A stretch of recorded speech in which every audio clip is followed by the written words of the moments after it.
Doctor हीरा मीणा जी राजस्थान से। फिर से जोरदार तालियां हो जाए, हौसला बढ़ाइए।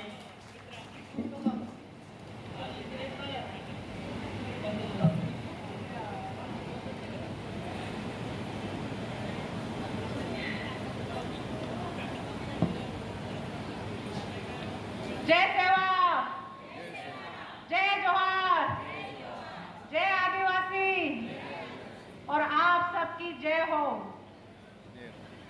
ये पहले महिला आदिवासी सम्मेलन के हम सब हस्ताक्षर है, गवाह है कि ये सम्मेलन गढ़चिरौली में हो रहा है।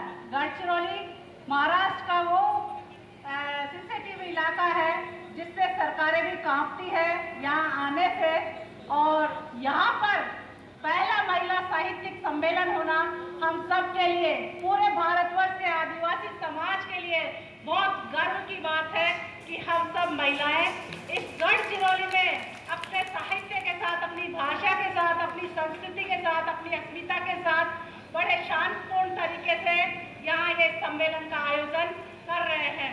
ये बहुत बड़ा ऐतिहासिक मुकाम बनेगा, ऐतिहासिक इमारत बनेगी। हम आदिवासी महिलाओं के साथ पूरे आदिवासी समाज और भारत की जो विभिन्न संस्कृतियां हैं, विभिन्न भाषाएं हैं, विभिन्न भौगोलिक विविधताएं हैं, वो विविधताएं और उन विविधताओं में एकता, हम आदिवासी पूरे संसार को ये संदेश देते हैं। आप लोगों को मैं बताना चाहूंगी, मेरा जो विषय है वो दिया गया है आदिवासी भाषा संस्कृति के संवर्धन में महिलाओं का योगदान। ये विषय हमें यूनेस्को ने भी दिया है 28वें आदिवासी भाषा दशक के दौरान। आदिवासी भाषा दिवस 9 अगस्त 2022 में जो थीम दी गई थी, उस थीम का विषय था प्राकृतिक या परंपरागत ज्ञान के संरक्षण और प्रसारण में आदिवासी महिलाओं की भूमिका। तो सोचिए, आदिवासी महिलाओं को ही परंपरागत ज्ञान की भूमिका के लिए स्पेशल क्यों थीम दी गई उन्होंने? क्योंकि आदिवासी महिलाएं वो महिलाएं हैं जो संसार के सबसे प्राचीन ज्ञान को अपनी पीढ़ी से दूसरी पीढ़ी, यानी दादी से दादी, दादी से दादी या नानी से नानी, नानी से नानी सहेजती लाई है। हजारों लाखों सालों से सहेजती लाई है। उसका उदाहरण हमारे पूरे भारतवर्ष में प्राचीन पर्वतमाला जो अरावली कहलाती है, उसके शैल चित्र खुद बोल रहे हैं, भीमबेटका के शैल चित्र खुद बता रहे हैं, बस्तर के शैल चित्र खुद बता रहे हैं। और उनकी जो समानता है वो हमारे पुरखों की सोच है, जो ज्ञान है, जो संवर्धन है, जो जीवन और जीने की प्रेरणा है, प्रकृति के साथ जो सहजीवी संबंध है, उन संबंधों की स्थापना करते उनके टोटम की जो व्यवस्था है वो सब उन चिन्हों में आपको देखने को मिलती है। और आदिवासी महिलाओं ने उन सब को सदियों से सहेजा है और सहेज कर आज आपके सामने गढ़चिरौली में भी उपस्थित है, जहां साहित्य अकादमी के जो सचिव है उन्होंने हाथ खड़े कर दिए थे कि सरकार ने हमें मना कर दिया है कि वो संवेदनशील इलाका है, उसमें हम फंडिंग नहीं करेंगे। सोचिए, ये आदिवासी क्षेत्र है, आदिवासी महिलाओं के साहित्यिक सम्मेलन के लिए उनसे सहयोग माना गया था, लेकिन उन्होंने कहा कि सरकार ने कहा कि वो संवेदनशील इलाका है, वहां फंडिंग नहीं करेंगे। तो हमारे नाम से जो जनजाति गौरव दिवस मनाया गया है वो क्या था? क्या था वो जनजाति गौरव दिवस? जब जनजाति को फंडिंग नहीं हो रही, साहित्य के क्षेत्र में नहीं हो रही, और हमारे नाम से बहुत सारी योजनाएं और बहुत सारे चीजें चलती रहती है। अभी आजादी का अमृत महोत्सव चल रहा है और देश बड़े जोर शोर से मना रहा है। सोचिए, इस देश को आजादी में 75 साल हो गए, लेकिन हम आदिवासी पहला आदिवासी महिला सम्मेलन यहाँ गढ़चिरौली में अपने सामाजिक सहयोग से कर रहे हैं। तो ये कैसी सरकार है, कैसा लोकतंत्र है, कैसी व्यवस्था है, कैसा अमृत महोत्सव है? हमें सोचना होगा कि जो व्यवस्थाएं हैं वो आदिवासियों के लिए कितनी पूरक है, या कितनी पेशी है, या कितनी उनकी भाषा, साहित्य, संस्कृति या उनके वजूद को स्थापित करने के लिए वो प्रगतिशील है। हम आदिवासियों की जो भाषाएं हैं वो संसार की सबसे बेहद खूबसूरती और ज्ञान का विशाल भंडार है, क्योंकि जो आदिवासी भाषा है वो संसार में लगभग 7,000 भाषाएं और बोलियां हैं। इनके 12,000 भाषा परिवार है। और भारत में देखा जाए तो भारत में 5 भाषा परिवार है और इन 5 भाषा परिवारों में आज भी भारत में लगभग 19,569 के आसपास भाषाएं और बोलियां हैं। लेकिन भारतीय संविधान में सिर्फ 2 आदिवासी भाषाओं को अनुसूची 8 में दर्ज किया गया है, बोडो और संथाली। बाकी आदिवासी भाषाओं का जिक्र कहीं पर है और अधिकतर का नहीं है। मैं बताना चाहूंगी, हम आदिवासियों का जो अस्तित्व है, जो संस्कृति है, जो इतिहास है, जो पुरखा परंपरा का ज्ञान है, वो इन्हीं आदिवासी भाषाओं और बोलियों में समाहित है। तो हम सबको मिलकर अपनी अपनी मातृभाषा और बोलियों को सहजना होगा, उनको लिखना होगा, उनमें गाना होगा, गुनगुनाना होगा, उनको वापस से जीवंत करने के लिए हमें हर संभव प्रयास करना होगा। क्योंकि व्यवस्था ने आपका शिक्षा का माध्यम बदल दिया, आपका रोजगार का माध्यम बदल दिया, आप जहाँ रहते हैं वहाँ अन्य संस्कृति का प्रभाव बढ़ा दिया, तो आपकी भाषा या आपकी संस्कृति विलुप्त सी होती जा रही है। और आदिवासी समाज तो वो समाज है जिसने इस देश को बनाने के लिए अपनी बहुत सारी रियासतें दी है। और समाज का होता है कि 558 रियासतें इस भारत के निर्माण में दी है। हमारे पुरखों ने इस देश को, भारत को बनाने के लिए 558 रियासतें दी है। इसमें पूर्वोत्तर भारत तो अलग है और आदिवासी समाजों की जो रियासतें या जो जमीन जायदाद दी गई है वो अलग है। इसीलिए संविधान में अनुसूची 5 और 6 हम आदिवासियों को विशेष रूप से आरक्षण की व्यवस्था के साथ दी है। ये सच आपको कोई नहीं बताता कि इस धरती को बनाने के लिए आदिवासियों से धरती ली गई है। ये आदिवासियों की धरती पर ये देश बना है। ये आदिवासियों का देश था, आदिवासियों का देश है और आदिवासियों का देश ही रहेगा। इसका वजूद हम हैं। यहाँ गढ़चिरौली में आकर पहला साहित्यिक महिला सम्मेलन का आगाज कर रहे हैं। ये आगाज इसलिए है कि हमारे पुरखों ने वाचिक परंपरा में वो ज्ञान सहेजा था, एक कंठ से दूसरे कंठ या एक पीढ़ी से दूसरी पीढ़ी में पहुंचाया था। लेकिन अब उस ज्ञान पर बहुत बड़े संकट आ रहे हैं, बहुत बड़े प्रहार किए जा रहे हैं, या उस ज्ञान को मिटाया जा रहा है और उस ज्ञान का नामकरण करके हमारी जो ऐतिहासिक इमारतें हैं, हमारी जो सांस्कृतिक वजूद है, उनका नामकरण किया जा रहा है, हमारे शहरों का नामकरण किया जा रहा है, हमारे पुरखों के साथ मतलब हिंदूकरण किया जा रहा है, हमारी पहचान को मिटाया जा रहा है। हमारे और आपके नाम के साथ या आपके बच्चों के नाम के साथ देवी या राम या श्याम या गणेश हिंदूकरण के नाम वो लोग जबरदस्ती थोप रहे हैं।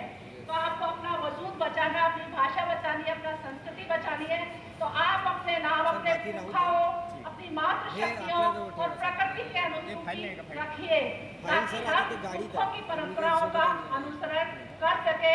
और जो आदिवासी की जीवन शैली है, जो जीवन दर्शन है, प्रकृति के साथ जीवो और जीने दो का जो संदेश है, देश भर के आदिवासी नहीं, पूरे संसार के आदिवासी, हम पूरे विश्व में लगभग 50 करोड़ से भी ज्यादा आबादी की संख्या रखते हैं और हमारी 5000 समाज है, समुदाय है और कबीले हैं और इनकी 7000 भाषाएं और बोलियां हैं। तो संसार का सबसे प्राचीन और सबसे विस्तृत ज्ञान भंडार आदिवासी बोलियों और भाषाओं में है। आपको ये कहीं पर भी नहीं मिलेगा, क्योंकि जो काल्पनिक ज्ञान है या जो वर्णवादी व्यवस्था का ज्ञान है वो 2-2.5 साल से हमारे देश में आया है और हमारे पुरखों का ज्ञान सदियों पुराना है। इसको जोड़े तो सिंधु घाटी सभ्यता से 10,000 साल या 12,000 साल पहले वो संसार की सबसे विकसित, सबसे सर्वश्रेष्ठ, सबसे व्यापक, सबसे धनाढ्य व्यवस्था थी, जिसमें हमारे पुरखों के जो प्रतिलिपि चित्र मिले हैं, जो चित्र मिले हैं, वहाँ की जो सिंधु लिपि है, सिंधु घाटी सभ्यता की जो चित्र लिपि है, उस चित्र लिपि में हमारे पुरखाओं के जो गण चिन्ह है, हमारे पुरखाओं के जो मतलब कर्मठ जीवन के जो खेती से संबंधित या शिकार से संबंधित अस्त्र शस्त्र थे वो मिले हैं। प्रकृति की एक मूर्ति मिली है, देवी की मूर्ति मिली है, एक महिला की मूर्ति मिली है जिसके पेट से पेड़ निकल रहा है। वो मातृशक्ति व्यवस्था या मातृसत्तात्मक समाज या मातृशक्ति या प्रकृति को जन्म देने वाली नारी या प्रकृति का सिंबल है जो पूरे संसार को चला रही है। हमारे गौड़ समाज में जो बड़ा देव, सल्ला गागरा, पारिको महालिंगो, हमारे एशिया की सबसे बड़ी गुफा जो गोंदिया में है, कचारगढ़ में, मौलिक है, कितना प्राकृतिक है और सबको साथ लेकर चलने वाला है, जो काल्पनिक चीजों में आपको कहीं पर भी नहीं मिलेगा। कोरोना ने हमें बहुत कुछ सबक सिखाया है। पूरे संसार को मतलब कैद खाने की एक तरह से जेल जैसी सजा देखने को मिली और लोग खुद कीड़े मकोड़ों की तरह तड़प तड़प कर मरे हैं। लेकिन आदिवासी जीवन शैली और खान पान से वापस से मुड़ने के बाद फिर हमने वापस से जीवन में करवट बदली है और जीवन की नई राह की तरफ हम आए हैं। ये मैं नहीं कह रही, ये यूनेस्को भी कह रहा है, पूरा संसार कह रहा है कि आने वाली भयावह तबाहियों से, भयावह संक्रमण से, भयावह बीमारियों से या मानवता को मतलब एक मानवीय संबंधों में जीवन जीने के लिए, प्रेम पूर्ण संबंध जीवन जीने के लिए, सहजीवी संबंध जीने के लिए, एक दूसरे का आदर करने के लिए आपको आदिवासी जीवन शैली और जीवन दर्शन की ओर जाना होगा। क्योंकि जो पढ़े लिखे या बौद्धिक वर्ग या संपन्न वर्ग है वो ही आपकी तबाही का मंजर तैयार कर रहे हैं। और ये आपको महानगरों में जाके आपको देखना पड़ेगा, वहाँ जितनी भी नदियाँ सारी दूषित है, प्रदूषित है, उनका जल आप डायरेक्ट पी नहीं सकते। वहाँ पर आप ठीक से सांस भी नहीं ले सकते। वहाँ का जो खान पान है पूरा केमिकल से भरपूर है। अगर आप एक दिन भी रह गए तो आपका स्वास्थ्य खराब हो जाएगा। तो सोचिए, वो आदिवासी बहुल क्षेत्र जहाँ ताजी हवा ले रहे हैं, ताजा खान पान ले रहे हैं, स्वच्छ वातावरण है, स्वच्छ पेयजल है, वहाँ आपका आयु बढ़ रही है, जीवन बढ़ रहा है। और जहाँ पढ़े लिखे लोग हैं वहाँ आपका जीवन घट रहा है और मानवीयता और इंसानियत नाम की वहाँ पर कोई चीज़ नहीं मिलेगी। लेकिन यहाँ आदिवासी लोगों में आपको ये कूट कूट कर भरी मिली गई। उनके पास अपार सुविधाएं या व्यवस्था नहीं है, लेकिन उनके पास दिल बहुत अपार है। जो उनके पास है वो सब कुछ आपको समर्पित करने के लिए तैयार है। इसीलिए पूरे संसार ने आदिवासी जीवन शैली को अपनाने और आने वाली पीढ़ियों को बचाने की सलाह दी है कि पर्यावरण को बचाने के लिए आदिवासियों के साथ जुड़ना होगा। क्योंकि जहाँ पर आदिवासी है वही पर्यावरण बचा है। बाकी महानगरों या राजधानियों के नाम पर पर्यावरण का विपुल विनाश किया गया और हमारी सत्ता के साथ मिलकर पूंजीपति इसका धड़ल्ले से खुलेआम बहुत मतलब गलत फायदा उठा रहे हैं। हर जगह जंगल, पहाड़, नदियों को बेचा जा रहा है। आपको राष्ट्रवाद और धर्म और संस्कृति की शिक्षा दी जा रही है। देश पे घंटे बजाए जा रहे हैं, आपसे थाली बजवाई जा रही है, ताली बजवाई जा रही है, लेकिन आपको ना तो स्वास्थ्य की कोई सुविधा दी जा रही है, ना रोजगार दिया जा रहा है, ना आपके बच्चों को लिए शिक्षा की कोई व्यवस्था दी जा रही है। जबकि शिक्षण संस्थान सारे बेच दिए गए हैं। सरकारी संस्थान जिसमें हमारे और आपके बच्चे जाते थे उन संस्थानों को भी बेच दिया गया है। फिर भी आपको राष्ट्रवाद के नारे लगवा रहे हैं या राष्ट्रवाद का आपको पाठ पढ़ाया जा रहा है। सोचिए, जब सरकारी संस्थान बिक गए तो कौन सा राष्ट्र है? ये आए थे, बोलते थे हमें चाय बेचने वाला हूँ या चाय वाला हूँ, तो इस चाय बेचने वाले ने और उसकी टीम ने पूरे देश को बेच दिया है। यह हमें राष्ट्रवाद, गाय, गोबर, राम के सपने दिखा कर हमारे वजूद को मिटाने में लगे हुए हैं और खास तौर से आदिवासी समाज के वजूद को। क्योंकि आदिवासी समाज वो समाज है जो इस जंगल, जमीन और इस धरती का मूल मालिक रहा है, या वो इस मालिक का सहेजने वाला रहा है, या पहरेदार रहा है, या संरक्षक रहा है। इसीलिए जंगल जमीन वही बची है जहाँ हम सब आदिवासी रह रहे हैं। और ये गढ़चिरौली इसका बहुत बड़ा जीवंत उदाहरण है। बस्तर इसका जीवंत उदाहरण है। आप बेलाडीला चले जाइए, उड़ीसा चले जाइए, देश में कहीं पर भी चले जाइए, आपको आदिवासी जीवन शैली है, आदिवासी समुदायों के साथ प्रकृति भी आपको भरपूर रूप से मिलेगी।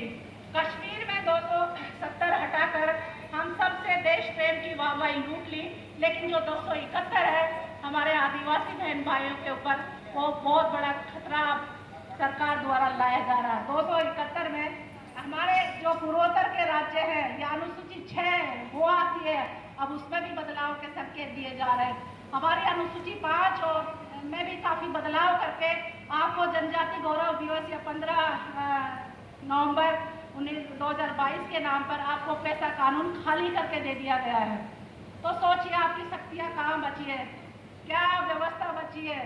तो आपको अपनी भाषा, अपनी संस्कृति, अपनी अस्मिता, अपने वजूद, अपने पुरखों के बलिदानों के साथ आने वाली पीढ़ियों के वजूद को बचाने के लिए साहित्य के रूप में और उनको लेखनबद्ध करना होगा जो पुरखे हमें विरासत छोड़ के गए। क्योंकि हमारी विरासत के साथ बहुत बड़ा खिलवाड़ हो रहा है। हर जगह पे हर तरीके से साम दाम दंड भेद, हमारे क्षेत्रों में कई हजारों संगठन इस तरीके से घुसा दिए गए हमारे अपने ही लोगों के द्वारा, मतलब माइंड वॉश करके हमारे अपने ही लोगों को इस तरीके से इस्तेमाल कर रहे हैं कि उनको वास्तविक पहचान से मतलब भटकाया जा रहा है कि वो क्या है।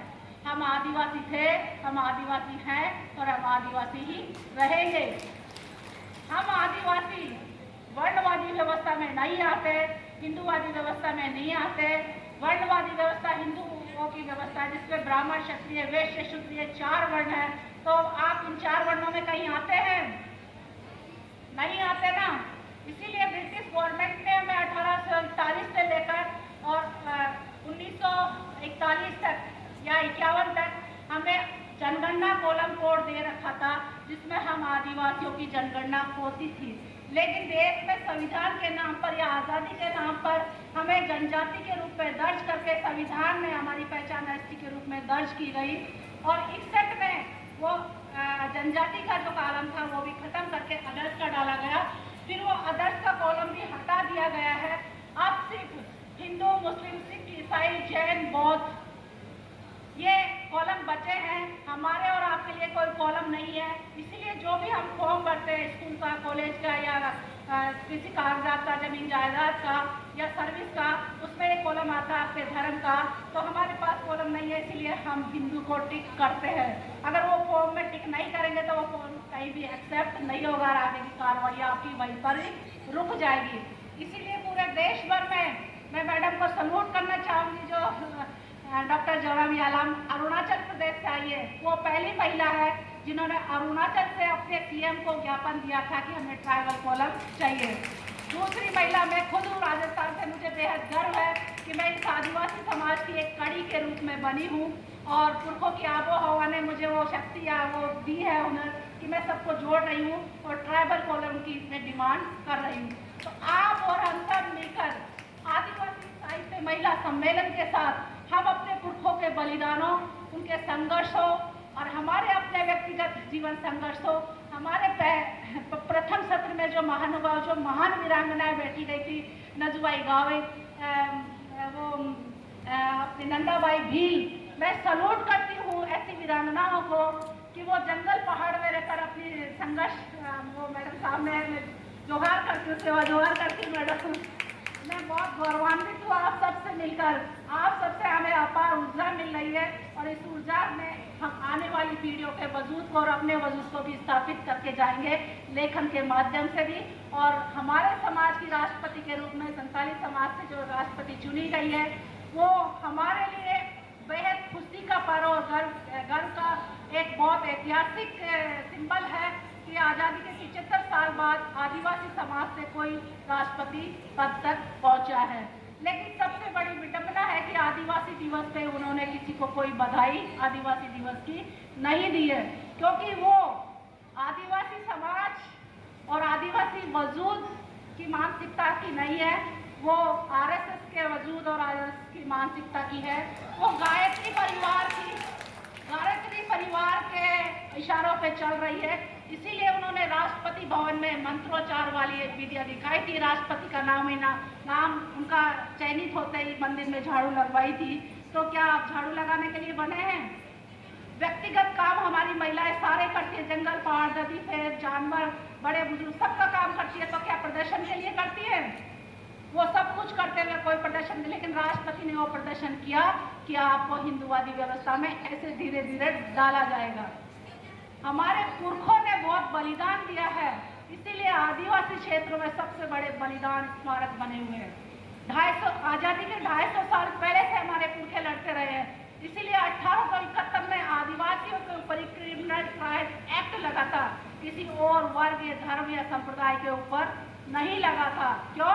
क्योंकि वो जो भी कौम आ रही थी उन सबका विरोध कर रहे थे और अपनी अस्मिता और स्वाभिमान के साथ अपनी जल जंगल जमीन को अपने पास रखे हुए थे और प्राकृतिक संसाधनों से वो उनका मुकाबला कर रहे थे। मैं उन पुरखों को नमन करती हूँ और सलाम करती हूँ कि उन्होंने अपनी जो ऊर्जा है, जो खून है, वो हमारी रगों में छोड़ के गए हैं ताकि हम अपने अपनी उनके बलिदानों को, उनके संघर्षों को और अपने वर्तमान समाज जो चल रहा है, जो सहन कर रहा है, जो भोग रहा है, आज आपके पास बांध बनाए जा रहे हैं, बड़े बड़े हाईवे बनाए जा रहे हैं, बड़े बड़े राष्ट्रीय उद्यान बनाए जा रहे हैं, लेकिन उनकी सुविधाएं आपसे छीनी जा रही है। बांध बन रहे हैं तो पानी महानगरों में जा रहा है, या फिर जो फैक्ट्रियां लगा रहे हैं बड़े बड़े व्यापारी, उनके पास जा रहा है, और उनके केमिकल का छोड़ा हुआ पानी आपके घरों की तरफ आ रहा था कि आपको बीमार किया जाए, आपको मौत के घाट इस तरीके